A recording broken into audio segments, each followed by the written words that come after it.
Time flies, even when you're not having fun, as is happening in Ukraine. It's now 3 years or 3 years since the invasion of Ukraine by its neighbor, Russia. It's very interesting how the narrative appears to have changed in certain fora.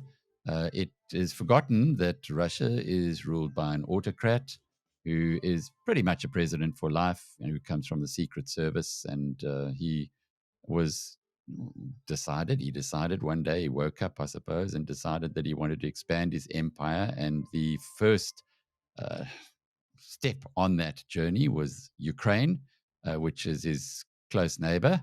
And our friend Ronnie Apteker, one of the co-founders of Internet Solutions, which was a key part of Dimension Data, and who turned into filmmaking once he sold his share of that business, happened to be in Ukraine at the time. We spoke a lot to Ronnie at that time.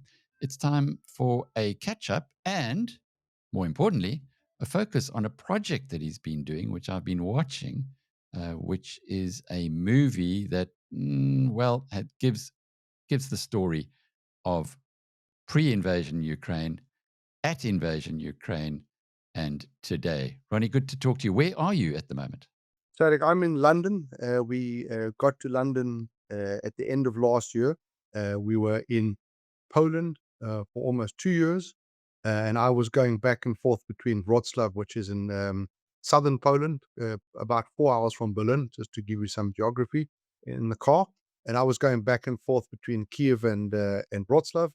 And then we have a little boy, and because he was ready to go to school, we decided to try and come to the UK and get him into a British school, which we did. Took a bit of effort, and I now go back and forth between London and Kiev. It's a little bit more time and effort, but kind of that's my existence. But I'm in London today.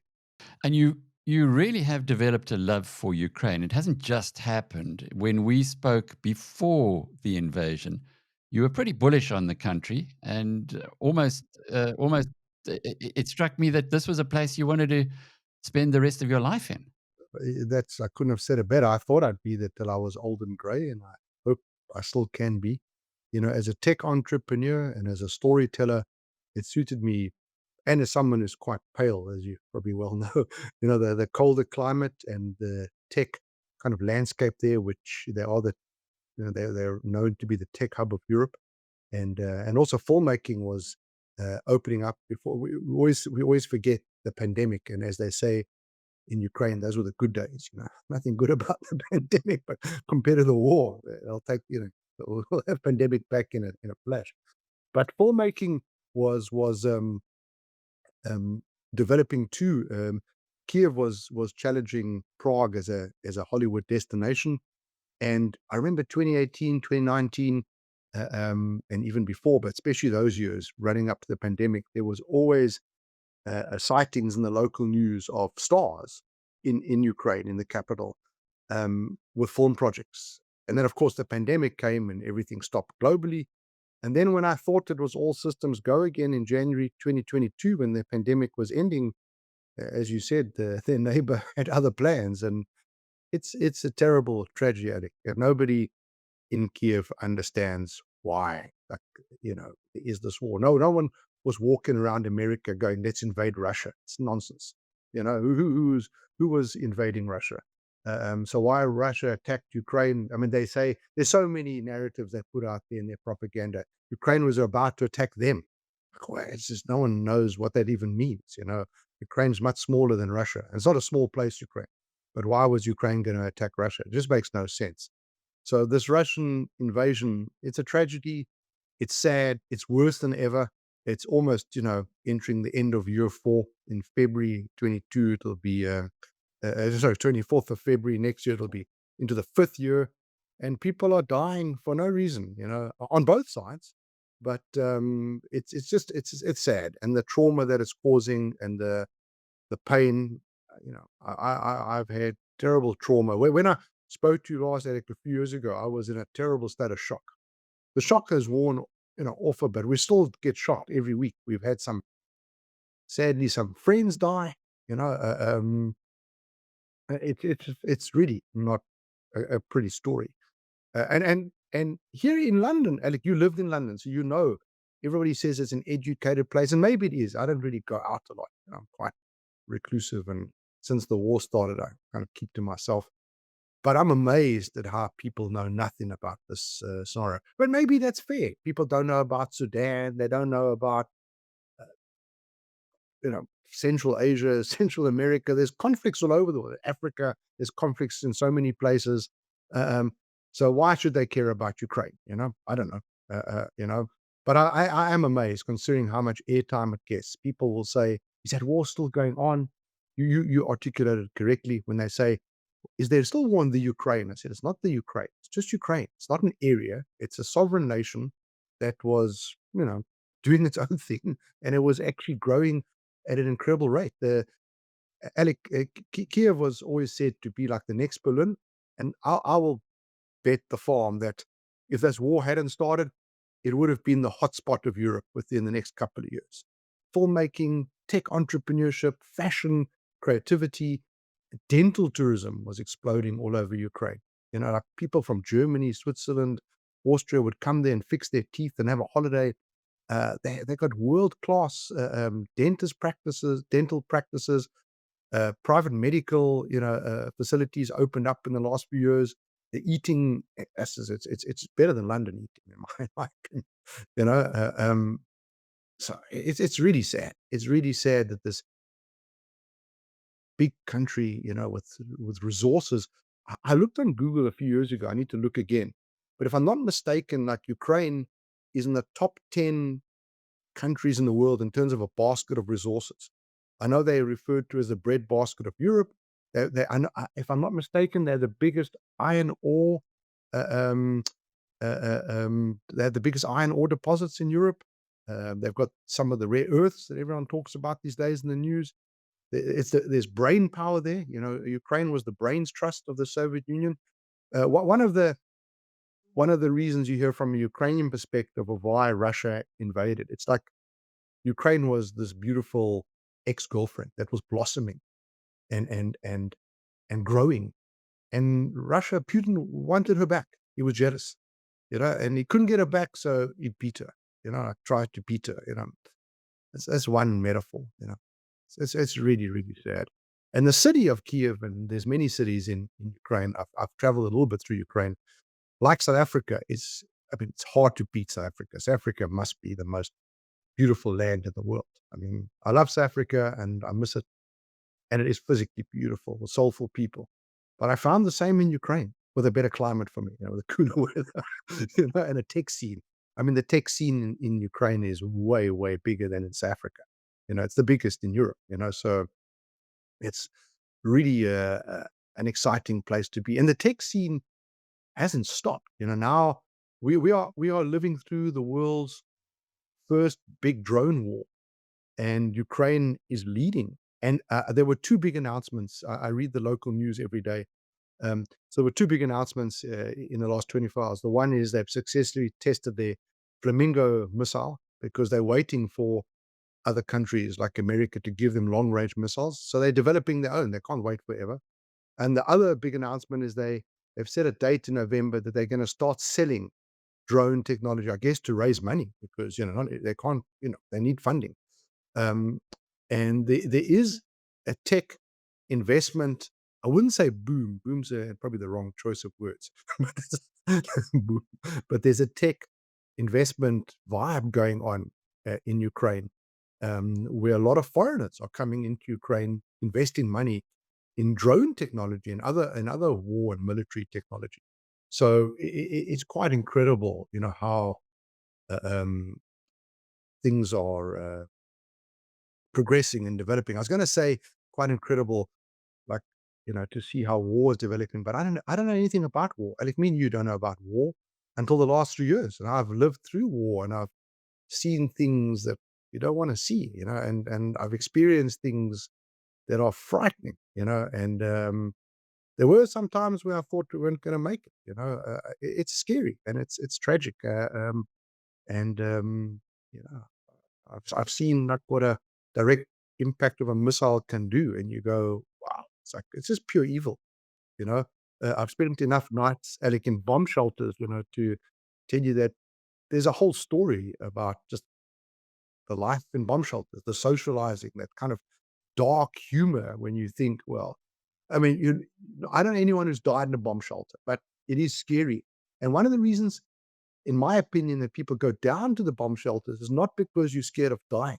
That noise, it is just haunting. You don't want to hear that noise, on the high rise of a building. You want to go underground and muffle that noise as much as possible. That noise can give you nightmares, and the thunder when the building is rumbling from the vibrations. And that's just an evil sound, and you go, wow, I don't want that in my system. I don't want to hear that. So people go also, underground to shelters to just not experience the thunder. It's just terrifying.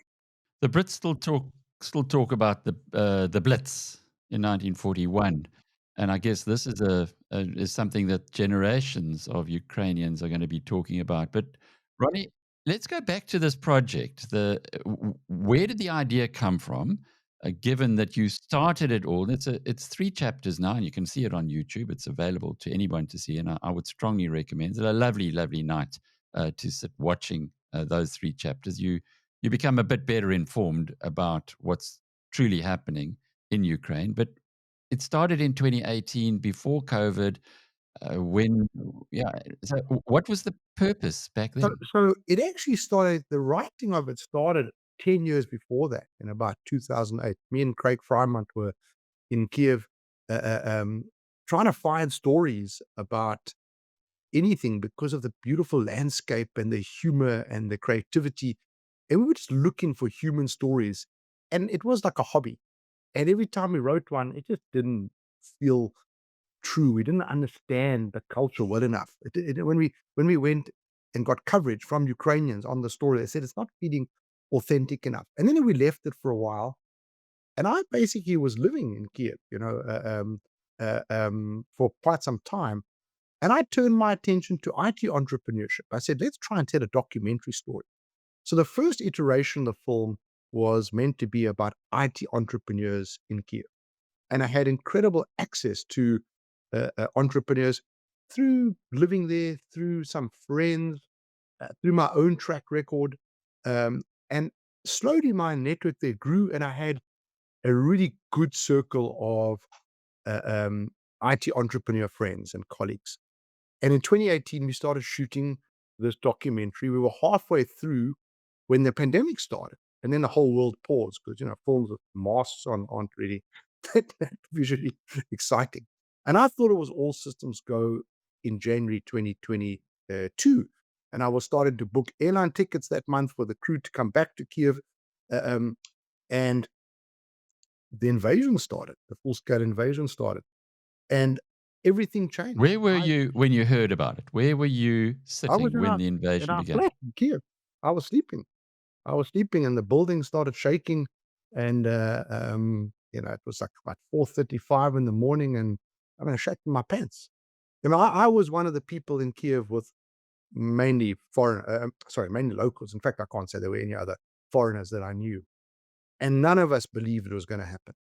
Even though there was the buildup of troops, even though the embassies were evacuating people from the American embassy, the Israeli embassy, they were giving. Actually, I have an Israeli friend, and he was telling me that we're going, and I said, "There's no way it's going to happen." Alec, I've been wrong on every call. So whatever I say on this discussion, if people do the opposite, they should be good, because I've called it wrong on every. I mean, when it happened, we were like, this is not possible. And then I thought it's going to be over in a day or two. It's just posturing. They're just trying to scare everyone.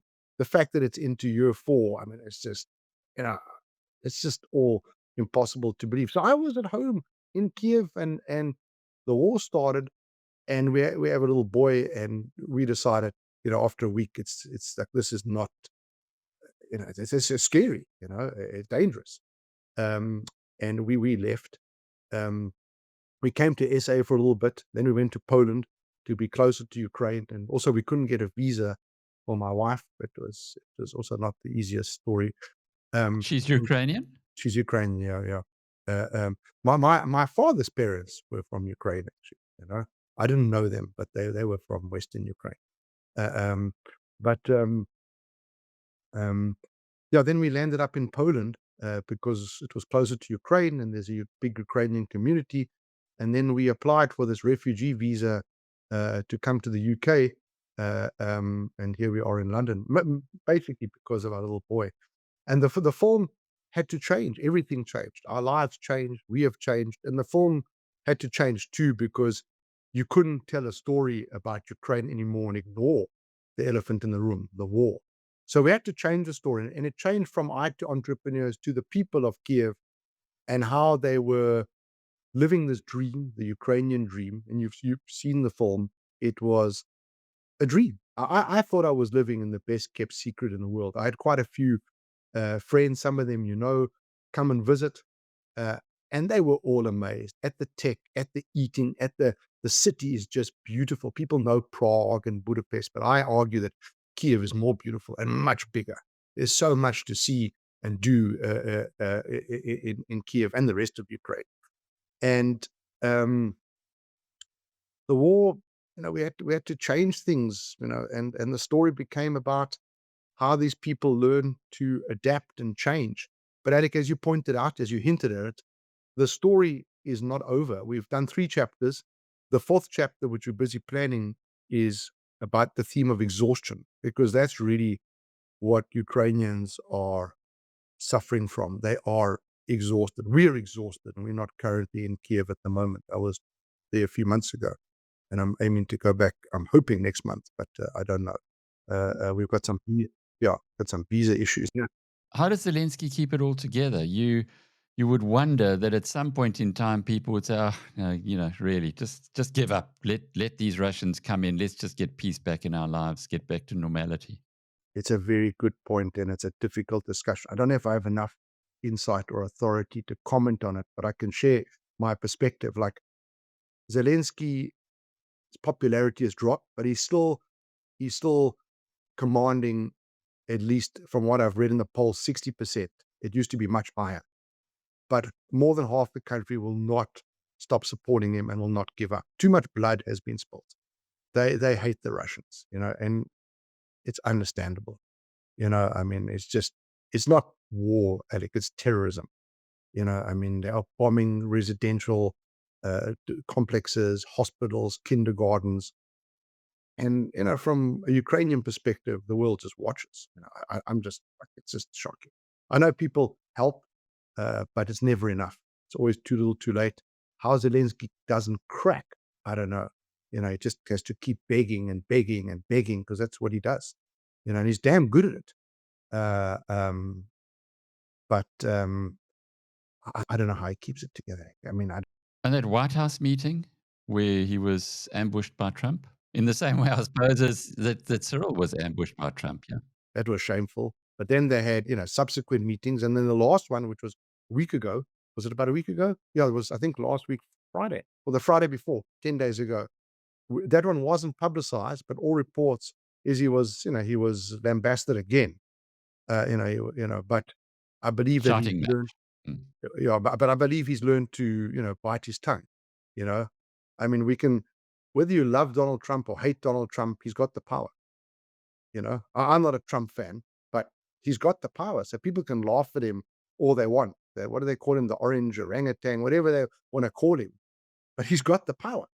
So whether you learn, to tiptoe or I mean, his style of politics. I know we don't want to get political, but from what I keep reading, like, his style of politics, you do me a favor, I'll do you a favor. Yeah, well, he's a That seems to be transaction like, driven. yeah, that seems to be. I mean, without getting unprofessional, because I can't really I don't like American politics, but from what I see as an observer, like everyone else, it looks ugly. It looks The art of the deal, and it's something that clearly Zelensky understands. We in South Africa have taken a little while to get to grips with it, but well, who knows where that will go to? As you say, he is the most powerful guy in the world. He can be a great friend and a dreadful enemy. Where though is he, or where? What is the perception in Ukraine about the support or lack of from the West? That I can answer very accurately. Obviously, everyone is extremely grateful for any support the West gives and constantly asks for more. So they get a lot of support from the West, but it's never enough. When people say in other countries in Europe, we need these tanks, who do they need them for? And there's only one threat, which is Russia and maybe China. Again, like, I don't want to, I don't have enough insight, but that's what the media will suggest. But let's say Russia. That's what the tanks are for. So why not give it to Ukraine? Ukraine is doing the dirty work and paying in blood. So they say, well, we can't give you our tanks. We need them. But for who do they need them? I don't understand. So yeah, the view is that whatever help they're getting, it's just not enough. And it always seems to be too little too late. And people are dying, but it's a tragedy. I think it's a big, big tragedy. I mean, you spoke about the Blitz. You know me a long time. I have a bit of a quirky sense of humor. I'm a bit of a quirky, nerdy guy. And we were looking for places to stay at. We just moved into a flat 2 months ago from another flat. And sometimes, I don't know, just some dark, twisted inspiration would hit me. And I asked the real estate agent, does this flat have a bomb shelter close by? And they say, what? I said, a bomb shelter. They said, what are you talking about? I said, a bomb shelter. And I don't want to irritate anyone too much. So when I say to them, in case the war comes, they said, don't be ridiculous. I said, that's what we said in Ukraine as well. If the war could come here as fast as it came to Ukraine. There's a movie now on Netflix. I haven't seen it, but I keep hearing about it. It's a brand new movie about a missile that's been fired in America. Catherine Bigelow is the director. She's like an Oscar-winning filmmaker. I've got the name now. Some of the people watching will probably know it. I haven't watched a movie in years, but it's on my list is growing and growing and growing. But if the war could come here, it's unlikely, sure, but it could come here. The war could expand. I mean, I can tell you the mood in Poland, because we got a bit of a Polish community when we were there, has changed dramatically since Trump took office. You would hear last year, oh, they don't say NATO, we're in NATO, the way they pronounce it. We're in NATO. We're safe.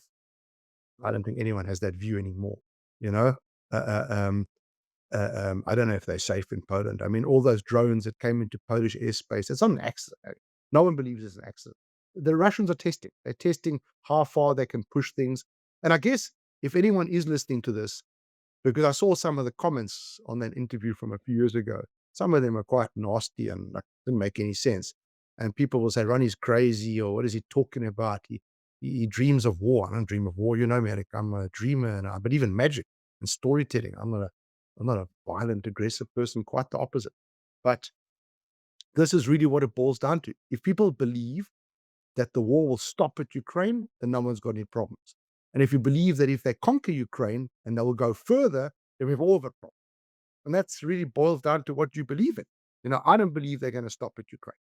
If they take Ukraine, Putin is just warming up, in my opinion. His country's on a war footing. They are making more arms than the whole of Europe put together. He will send every one of his citizens to die. He doesn't care, for whatever crazy ambition he's got, which makes no sense. But that's the question. Do people believe that the war will stop at Ukraine or not? I don't believe it will. Roddy, what would you have said if you were sitting in the crowd that supported, I think it was at the F&B Stadium, that was chanting with the EFF, "We are Putin, Putin is us." When Julius Malema was at the height of his power, if you were sitting next to a guy, just a normal chap who might live in Rosettenville, and the two of you were watching this, and he was actually quite taken up with the emotion, how would you explain to that person that he might be misguided? It's a big question. I don't know how to. I don't know how to explain to anyone anymore. I've been so beaten by this war. Like just listening to people who talk about Russia's point of view. I said, what point of view do they have? They invaded their neighbor and started killing people for no reason. They don't have a point of view. I don't get it, Alec. I don't understand why South Africa is on the wrong side of history from my perspective. Maybe from those people that you described, they're not. I wasn't aware of that incident, but I know that South Africa supports Russia. They don't support Ukraine.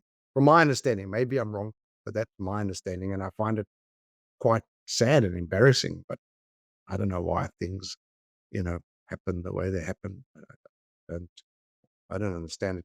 Artists like you do tell the story through their art, and that's pretty much what you've done with this film. What's the reaction been? Yeah, what's the reaction been? And That to me is a, a painful but fantastic discussion. So we made this film out of love. It started before the full scale invasion. And the idea was to elevate Ukraine, was to try and inspire a different conversation around Ukraine that challenged the stereotypes, because the stereotypes are worse than ever. People call it like that Borat land, like from the Kazakhstan Borat movie.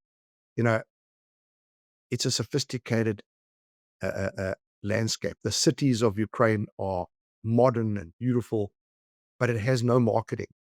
Like it says in the film, the difference between rats and hamster. Good marketing. It's the same thing. You know.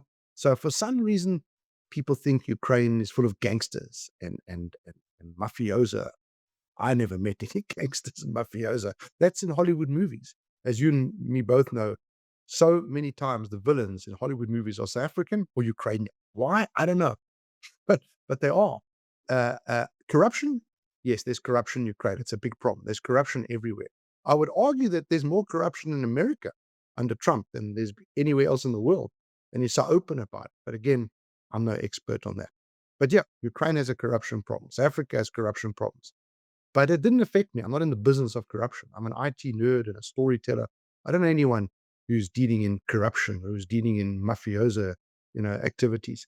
Um, we made this film to basically try and stimulate a more enlightened conversation around who are modern Ukrainians? What do they do? What does Ukraine offer the world?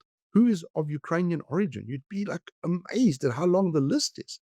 David Copperfield, Steven Spielberg, Lenny Kravitz, Dustin Hoffman, in the entertainment space. Then there's in the science space. The founder of WhatsApp, came from Ukraine. One of the PayPal founders came from Ukraine. It's a long, long, long list. And it's a smart place, beautiful place with smart, creative people. And that's what we try to tell as a story, to show, you know, this alternative narrative, that it's not this Borat land where everyone is backwards and it's full of hillbillies.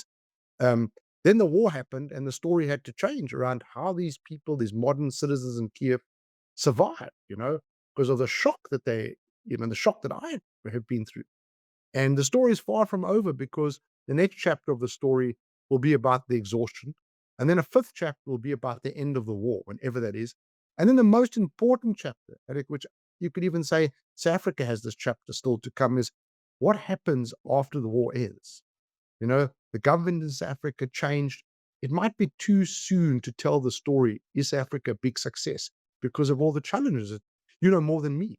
But Ukraine has got, if the war ends tomorrow, there are so many challenges now in Ukraine. Will it survive? I believe it will, but that's another chapter, because there's still corruption.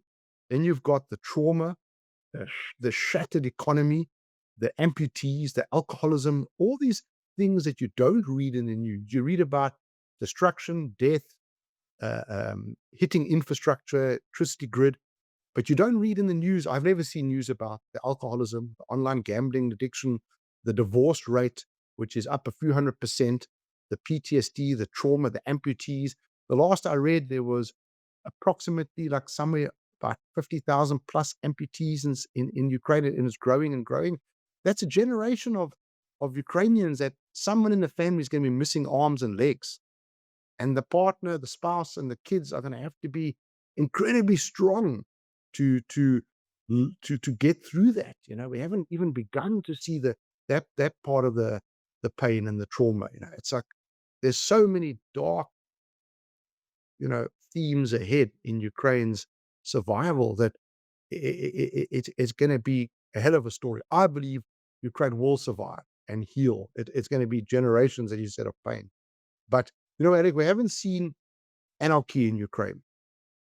A lot of people predicted, Kyiv will fall in 3 days, that there'd be anarchy and rioting, but that's not a function of government.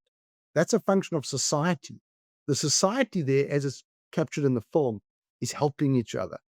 Everyone's involved in the war, whether it's donating, cooking food, giving clothes to the military, serving in the military. Not everyone is born to be a soldier, but everyone is helping. And can I say something which might be controversial from a South African perspective? Because I've had this argument with a few people about it, and you might have an interesting view on it, and maybe you'll edit it out. If all the neighbors, hypothetically, of Southern Africa got together and attacked South Africa tomorrow, whatever, make it up, just attacked. How many South Africans do you and me know they're going to pick up arms and fight or actually get out of there? You know, I've had some heated arguments on that. In Ukraine, everyone got involved. And like, would you say that everyone in your circle and your circle of colleagues would go and join the army and fight? I'm not so sure. You know, I know it's a sensitive subject. Some people say, "Oh, Ronnie, what are you trying to say?" I'm trying to say that the spirit in Ukraine is quite incredible. The unity is incredible. I don't know if South Africa has that. You know, and I love South Africa, so don't get me wrong. I don't mean to be derogatory.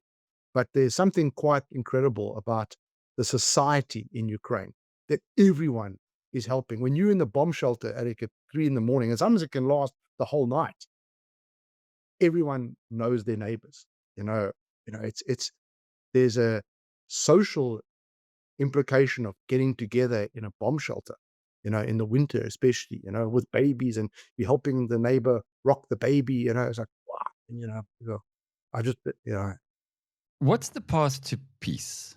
What path to peace would be acceptable to the Ukrainian people, given all of this trauma that they've been through, all they the want their issues that land back. the They country want the goes land through? back. They want Crimea back. Is it realistic or not? That's a good question. Maybe it's not realistic, but they don't want to give up. They think that the Russians will just come back if they talk now. What did Trump say about freezing the conflict on the current front lines? The Ukrainians are going along with Trump, because I guess you don't want to not go along with Trump for Trump reasons. The Russians are saying no. They say they're not accepting that. So the Ukrainians are also scared the Russians will just regroup and come back. So I mean, the other aspect of what you're asking is, when will the war end? And I can't see it ending. It'll only end when Putin dies, because he's opened the door. And if you understand Russian mentality the way I understand it, they can't back down. There's the strongman complex. Once they've, showed their chest, like that, they can't say, "Oh, I made a mistake. My bad." That doesn't work there. They'll tar and feather him the next day. They'll hang him from Red Square. So he can't back down. I think he's more scared, I'm just guessing, of his own people than anyone else. You can't show weakness. So it'll only end, and if there's enough intelligent Ukrainians have shared this perspective with, they can't see an exit for Russia. What is Russia's exit? He can never. He's achieved nothing. All he's done is created death and destruction for Ukrainians and for Russians. And there's no off-ramp for Putin. So when will it end? We don't know. And Putin could keep going if he succeeds in Ukraine. I mean, it's another discussion that also is probably not for this for this our chat here, but the evil, maybe that's not the right word, but the dictators of the world, North Koreans, Iranians, etc., they're all pals. They're all helping Russia. These guys are friends, and the West doesn't seem to be too united from my perspective.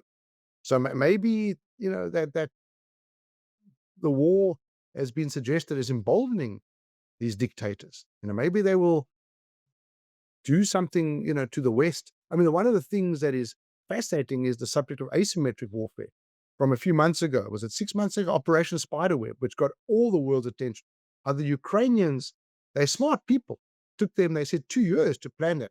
Put drones inside of Russia by bribing, truck drivers and just seducing people, and just selling, excuse my language, bullshitting and but they basically convinced, they persuaded people to take these drones unknowingly, and then the drones activated remotely and destroyed aircraft and infrastructure.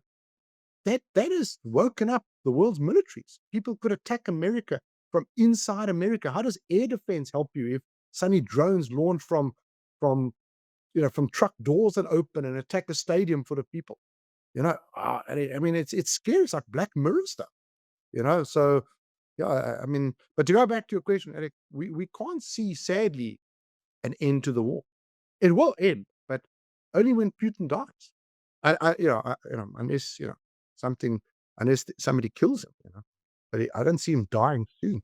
But when I watched the movie, the first chapter was excitement about the potential for Ukraine. Then the second chapter was just shock, what had happened with the invasion, and now in today, the third chapter is almost a a resilience, but it seems a fragile resilience. It doesn't seem as though I don't know what the message was that you were wanting to get across, but there certainly is resilience. But you got a feeling from the people that they're living one day at a time. They're living, so you think, then you got it. So that's the message. Life goes on. They're living one day at a time. They're brave and resilient. And as I shared, the next chapter is about exhaustion. So that, like, 'cause your wording was good. Fragile resilience. It's very fragile. Like, people are at breaking point. If Putin is trying to break Ukraine, he's doing a good job. I can't say he's succeeded, but people are exhausted. People are on edge. People are angry. You know, they're angry. They're angry. They are tired. They are in pain.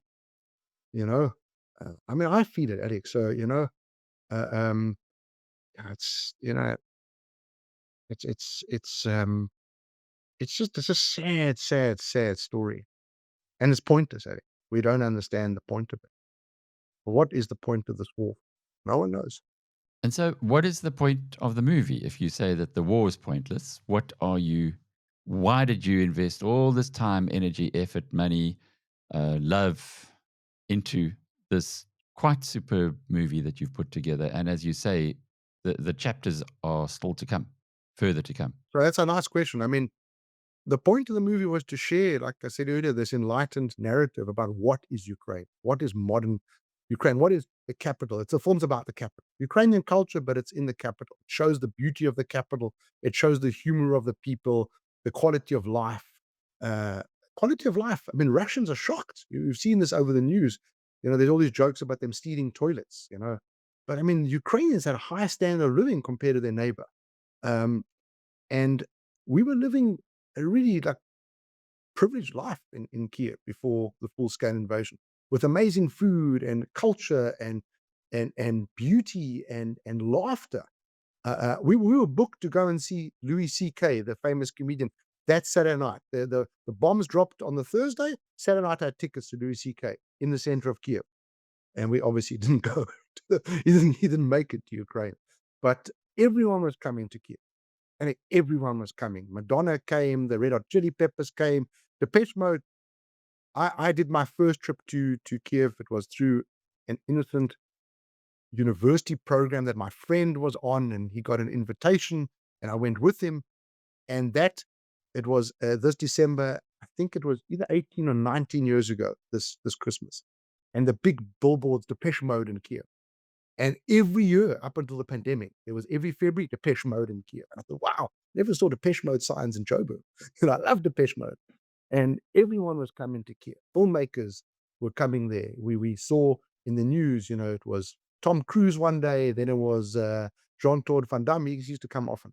Then it was Jared Leto. There was, like, big names coming. They were doing film recce's, and Jean Reno from The Professional was shooting a film in Kiev. And it was opening up as a place. People were starting to understand it. We never heard of crime in Kiev. I'm sure there was, but I never heard of it. It wasn't a big thing.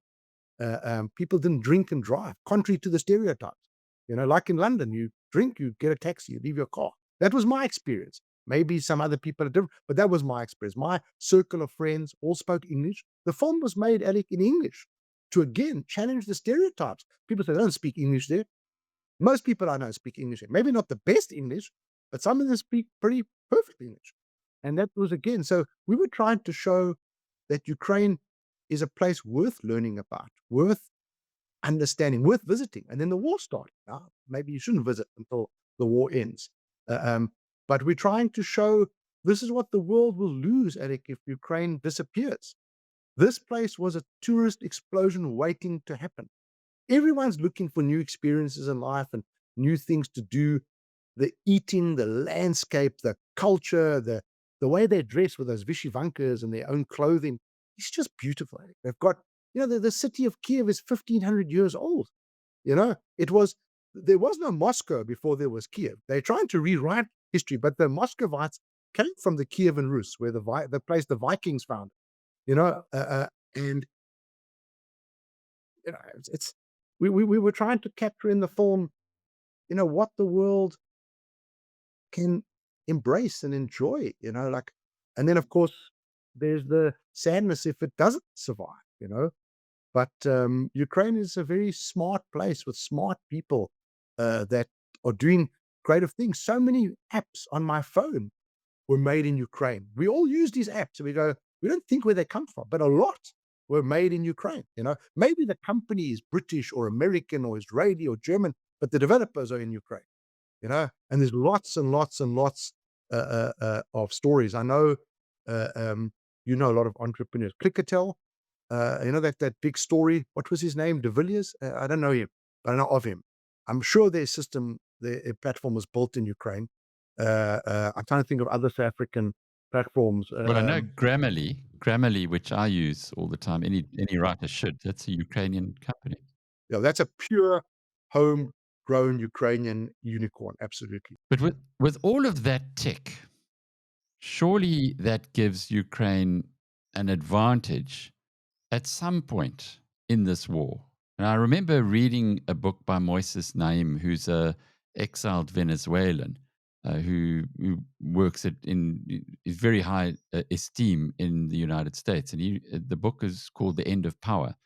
And in there, he was talking about how small nations can now beat big nations on the battlefield because of, technology. Is that not something that would be the hope for the Ukrainian people, that they've got all these smart techies?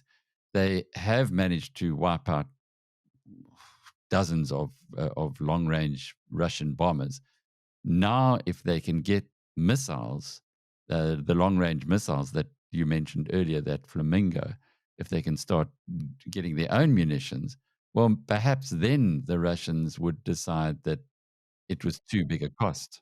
Is that part of the narrative in Ukraine? That absolutely, that's in the movie as well. The innovation of the people, the brain power, and I think your point is a very good point, because if they weren't so innovative, they might have lost already. Only through smart, cunning, creative thinking have they managed. It's David and Goliath. I mean, Russia it seems to have endless money. I don't understand. The money, the oil doesn't stop flowing. The gas doesn't stop flowing. And they just seem to have endless resources. Ukraine does not have endless resources. So they're up against this money monster that can buy, drones from Iran and wherever else. And North Korea is giving them millions of rounds of ammunition. I mean, whoever spoke about North Korea, no disrespect to North Korea, but whoever spoke about North Korea until this war in Ukraine? Whenever we used to talk about North Korea, now North Korean soldiers are fighting for Russia in Ukraine. North Koreans are making munitions for Russians. Wow, where did North Korea suddenly come from? So if it wasn't for the Ukrainian brain power, we might not be having this discussion today. Maybe it would be over. So we've spoken a lot about the movie. Before we go, how do you find it? Yeah, that's a good point. We actually didn't. So it's on YouTube. It's for free. It's a non-profit project. It started as a non-profit project, many, many, many years ago, before the full-scale invasion, because it was an inspired idea. It was, as I said, a labor of love, uh, and in an attempt to basically try and elevate a conversation around Ukraine. Like, what is Ukraine? It's not the Ukraine. It's Ukraine. They make food. They make technology. They have fashion. They mine iron ore. They have rare earths. It's got history and culture. The Hasidics come from Ukraine. If anybody is Jewish and Orthodox, I mean, Fiddler on the Roof, that famous Jewish musical, was written by Shalom Aleichem in Kyiv, and it's set in a village outside of Kyiv. So there's so much history from that part of the world. Golda Meir comes from Kyiv. I mean, the list is so long. We would be over an hour just discussing who came from Ukraine. So you find it on YouTube, Kyiv of Mine.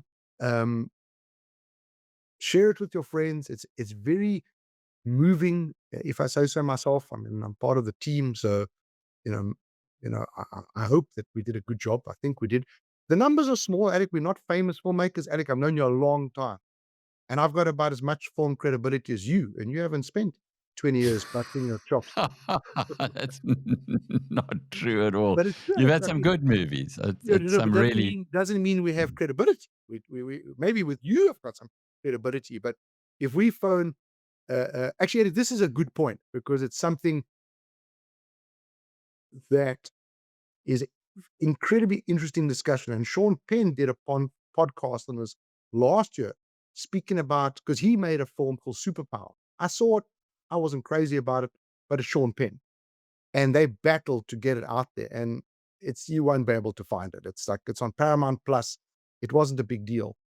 Other than the Oscar-winning film 20 Days in Mariupol, no films made about Ukraine in the last 3.5 years have got distribution. And the only reason that 20 Days in Mariupol got distribution is because it won the Oscar. I had the opportunity to meet the filmmaker. We had our Zoom call. He was incredibly gracious and forthcoming and kind and generous with his information. And he said, it was a struggle for them. And since their film, there isn't another one. So Sean Penn was saying that there's a lot of Russian money being spent as part of their propaganda to squash Ukrainian culture. Is he telling, is it true what he's saying? I don't know. But it certainly sounds possible. There's a lot of Russian money in London influencing all kinds of things. Russian money is everywhere. So Sean Penn said it is so hard to get a Ukrainian film, a film about Ukraine distributed. No one wants to go near it. And we haven't seen another one. So we put it on YouTube after trying and trying. And we couldn't get anyone to see the film. If Netflix, for example, watched it and said, it's rubbish, leave me alone, I'd say, well, thank you for watching it. They wouldn't even watch it. I couldn't get anyone. And you know me, Alec, I'm quite persistent. I've got quite a good network. I had a lot of people, some of them well, are high-powered people helping me. We couldn't get anyone to watch the film. Wasn't they watch it and said it's nonsense? Couldn't get them to watch it. For whatever reason. Also, sadly, Ukraine is not in the public eye like it was a few years ago. The Middle East has also, taken pole position in terms of media attention. And people have also tired of it. Like I said, here in London, the comments, isn't that war over long ago? It's like, I don't understand it.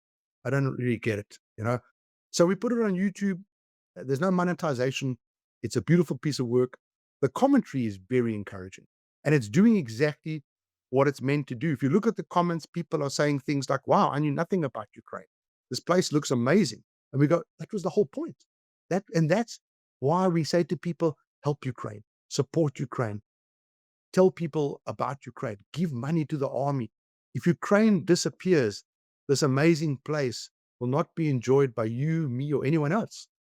And it's an amazing place that makes food for, I think, 20% of the world, the wheat. I think it could even be 25%, but it's a significant number. I know on Google it says Ukraine is responsible for 70% of the food in Egypt, for example. And a lot of North Africa and the Middle East relies on Ukraine for food. So, and they're still shipping the food, even though it's incredibly dangerous. And even though it stopped for a while and they had to get corridors, the UN, but they basically got rid of the Ukrainian, they got rid of the Russian Navy in the Black Sea. The Ukrainians don't even have a Navy. I'm talking about your point about innovation, with their sea drones, and they don't have a Navy, and they pushed out the Russian Navy, the famous Black Sea Fleet. It's like, there's so many memes about that as well, and jokes about, about that, But the one thing the Ukrainians have is a very wicked and developed sense of humor. It's like, it's again against the stereotype. People used to say to me, Ronnie, but there's nothing fun about Ukraine. I said, you've never been there. What are you talking about? It's a funny place. The president is a stand-up comedian. But he's a very funny guy. Although his job right now is not funny at all. But he's a funny guy. I've seen him make jokes. He's funny, he's a funny guy. And the Ukrainian stand-up comedy uh, um, movement is strong. It's dark humor. It's dark humor. People going to bomb shelters and saying, "Welcome to the comedy evening," because there's like a built-in audience at a bomb shelter. They can't go anywhere. It's a dark start, but it's funny. It's funny. Stephen Fry was in Kyiv a few times. He's very funny. So Stephen Fry, he's a funny man, and he's trying to help Ukraine. Putting out positive stories and again challenging the stereotypes. We need more of it. We need more of it. So the movie's on YouTube. I hope that you can put it on the screen, the address. We didn't actually mention in the beginning, but it's free to watch. There's no monetization of it.